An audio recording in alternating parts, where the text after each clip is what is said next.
Oh, well, kind of dynamic music. I know.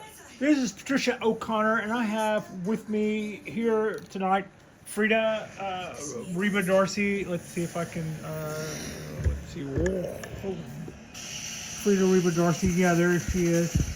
Very much in the house. Now, it's Saturday night.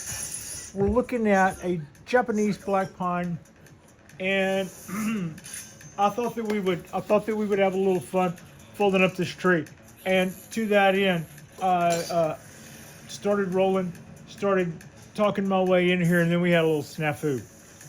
So I'm this is take two.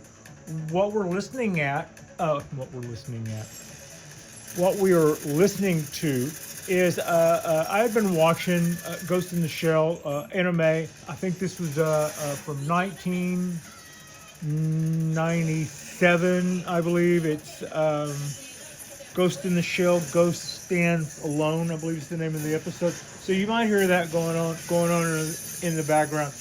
And what I had already done was cut the lip of the pot away, and then I began to do this. Doing this is taking a chopstick, or in this case, my weenie skewer. Behold, weenie skewer, and starting to remove the substrate away from the top, and getting a little better look at what is going on here. And you know what? I had to start over because my computer did something. It dialed up a podcast and just started talking. Uh, yeah, I don't know why. I kind of do know why. It mistook something that I said for a Siri. Don't say the word. A request to the computer to pull up a podcast, and it did, and just totally interrupted our show. So I had to start over. And I had already cut the lip off, and had already done this much. But I am going to cut that back a little more. What we're going to do tonight is I have my stainless steel tool, so I can cut into things that have soil in them. Yeah, there we go. And I am going to wire and bend.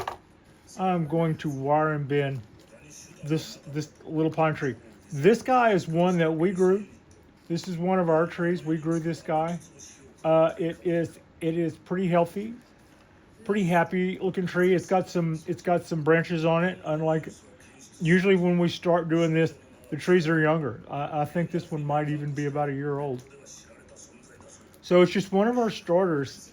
And what you see me doing now is I'm going through, and I'm not necessarily pulling off buds, but I am pulling back some of these needles.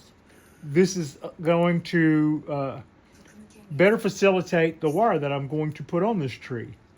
And I have some pretty simple tools with me. I have stainless scissors. These are not my best scissors. These aren't not your mom's good scissors status.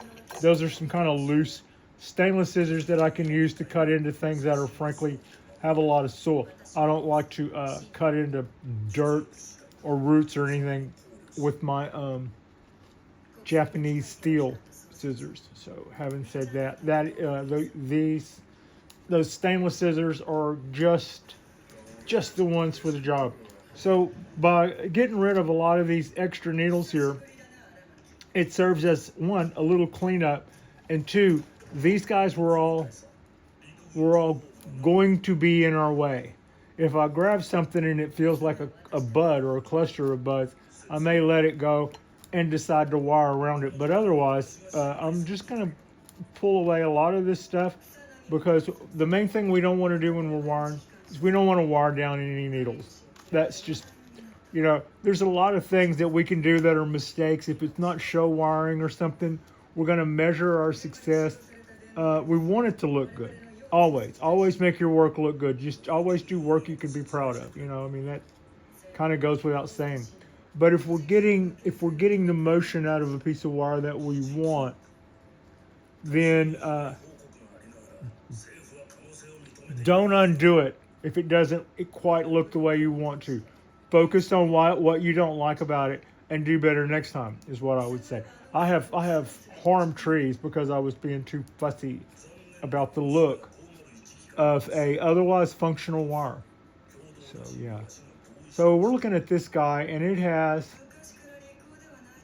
now that we've got all that, we're looking at a little tree with one, two, three, four little branches coming right out of the top. We could have used something coming out of anywhere else except all of them coming right out of the top. But that's okay. Also, let's yeah, that's not going to be bad. That's not going to be. Would have been nice when we were pulling all of this back. It would have been nice to have seen a big root. Now here it is. There it is. That's what I'm saying would have been nice. In the dark color of the substrate, I don't know that this is. I don't necessarily know that that's going to read well, but I've got exactly what I just asked for. That second time I cut the plastic pot back. I cut it back to an exposed root. This is a large woody root that's going to be a top dressing feature for us. In some trees, you see people go through and they're dressing their roots, and they're looking at roots and deciding whether or not they're aesthetically pleasing one way or another. On pines, when we get a root like that, that represents something that's going to bark over to. It's going to be a cool feature to the base. In a couple of those, we still don't want them to cross one another. I kind of avoid that, but other than that, when you go back and you look at a lot of my pines, for instance, you will see a lot of them have surface roots, and that's very, very, very much a part of the show. Very much a part of the show.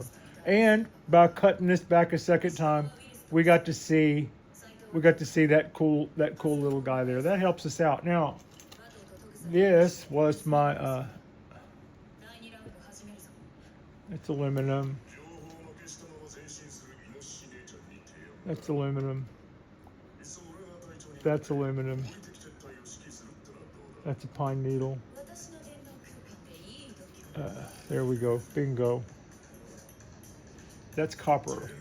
So here's what we're going to do. Having cut back the top of the tree, I'm now going to pick one of these little holes down here and start working that wire up the bottom. There it is. It came out not too bad. Now, see that? I'm going to run this guy up a little closer there so as not to waste any of it. Boom. Now I'm going to bend that up. Kablooey. Just bent that up right there. Oh. Now, this is important. What we are looking at is a young pre-bonsai tree. We've already peeled back most of our Aran needles, and so here's the deal. It is as straight as they come. But I'm going to take this wire and bring it in below the surface, pushing it down even below the surface, and start bringing this copper wire around. Now this is a small copper wire, and copper wire will hold way more than aluminum wire. Takes a lot more aluminum wire to hold the same bend.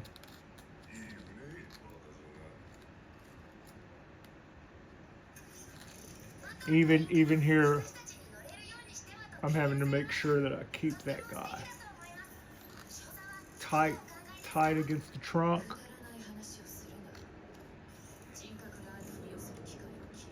Hold it where you just put it, and then bend it, and then change your position and hold it in the next spot. Now I'm going to have to pick one of these, and it's going to be the big one out of the four, and continue. This would also have been a good time Didn't bring them. Would have also been a good time to bring my tiny little needle nose pliers. Um, I'll be right back. Continue to listen to Ghost in the Shell. I'll be right back. So at the hardware store I work at, they sell, there are little rotisserie things that have little stands where you find little small tools and stuff. Maybe you'll find key rings of different shapes and sizes, or maybe you'll find glasses repair kits, in these little rotisserie things. We also stash tiny little pliers, and these guys can be had for $3 or $4. Maybe not this pair. This is good little pliers. They're needle nosed, and somebody has already ground off the edge here, and then they're hook bent. So that's good to have. These are real channel locks, so I like those guys. Now this is just showing off these guys. We're gonna play with these guys tonight. They are round tipped, and the round tip means that I will not have any corners to crease the tree with when I go to bend something over. So let's see. Let's take a little quick. That's okay. That's okay. That's okay. Now put this back in.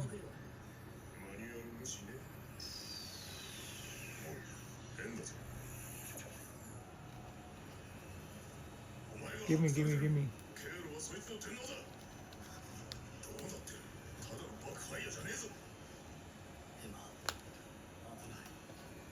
And I'm trying to keep the tree in frame while I'm doing this too.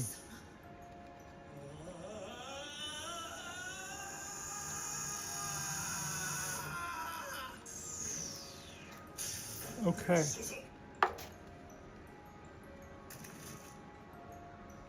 So let's look at what we have here. We've got some pretty tight spirals.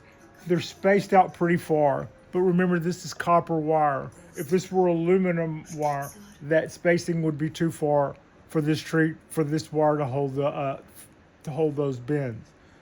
If we get those too tight, then whenever we go to fold the tree over, we can sometimes find that our wire hits shoulder to shoulder and will not allow us to bend anymore. So now here is like our final consideration. I didn't really even think about it this time. If I would have had a natural shape in this tree already, if it were already doing something natural, then I might strongly consider running my wire in a direction that complements whatever it's doing naturally. This guy was perfectly straight. Go this way, or we could go this way, right? So now, having wrapped it this way, we need to bend it that way. You need to always bend a tree or a branch or whatever it is you've wired in the same direction as the wire you wrapped it with. Some people, now let's say this were a larger tree and we had a whole lot of branches here to do. Then there's, you could say some people would like to wire the whole tree and then go back and then go back afterwards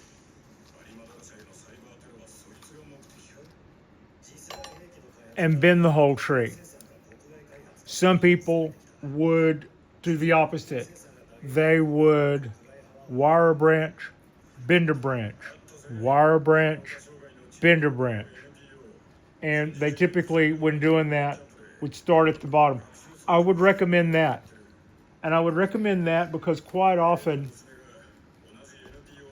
the bending of the first branch, it has a name, Associata. It's the first branch. In this instance, the first branch is one of these guys, and we're bending a trunk. But when it comes time to bend branches and stuff, see how I'm squeezing all those? I wrapped the wire around the trunk, and then I wrapped the trunk around a stainless steel.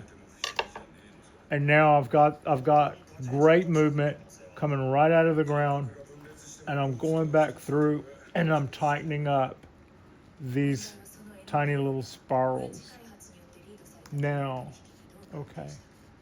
So that first branch being the Associata, we would look at that branch and decide which way we want to bend that branch, and then wire that branch, and then bend that branch that way. Now, having done that, if it goes exactly to plan, then we look at the second branch and start all over with fresh eyes. That is preferable to wiring an entire tree and then going through and starting the bending process. You don't know what you're going. How do you know exactly how you should be wiring that until you get farther in? Until you get farther into that part of it. That's kind of the rule there. Now I'm kind of going around here and I'm looking for where'd my root go. I had a root feature here that I was bragging about earlier. Where is it? Where is it? Where is it? Look at the motion that we put in there. There it is. There's our root. Okay.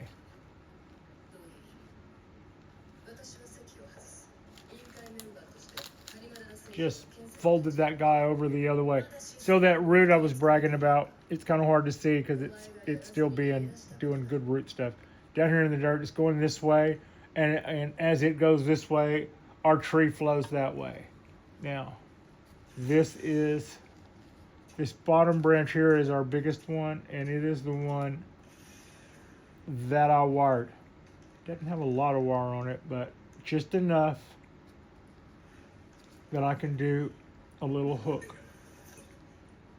Not that much of a hook, mind you. Okay. All right. This little tree is off to a wonderful start. Let's see.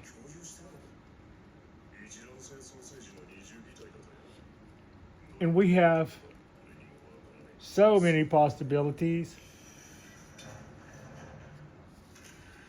I'm not going to cut all of these yet. I'm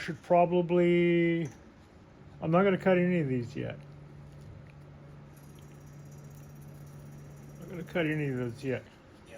We will take this one that we have the hook in and let that be just kind of bent out of the way. That's the one that I can see that being a part of the design. Some of these others, as we can decide later on, no big rush, can be sacrificial branches. One of these two center ones can be sacrificial, and we can let their length and size and girth fatten up the whole tree, and that's kind of how that works. I like the movement we put in that small tree. It wasn't long enough to get a whole lot of twists in, but we got some good motion in there already, and it didn't bend. It bent well, but it didn't fracture or crack. I don't see any issues there at all. These roots that we see are just going to be woodier and cooler as the thing. Now here's what else, because we've done this. Here's what we can expect to see from this little tree. This little tree will respond to our roughhousing shenanigans. It will now grow fatter, and it will squeeze out more trunk girth in between those wires. It will watch what this little tree does next. And yeah, that's it. That's us just doing a little watching a little anime and folding up a little Japanese black pine. I don't know. Maybe this one. There. There we go. This is our tree. This is probably our tree.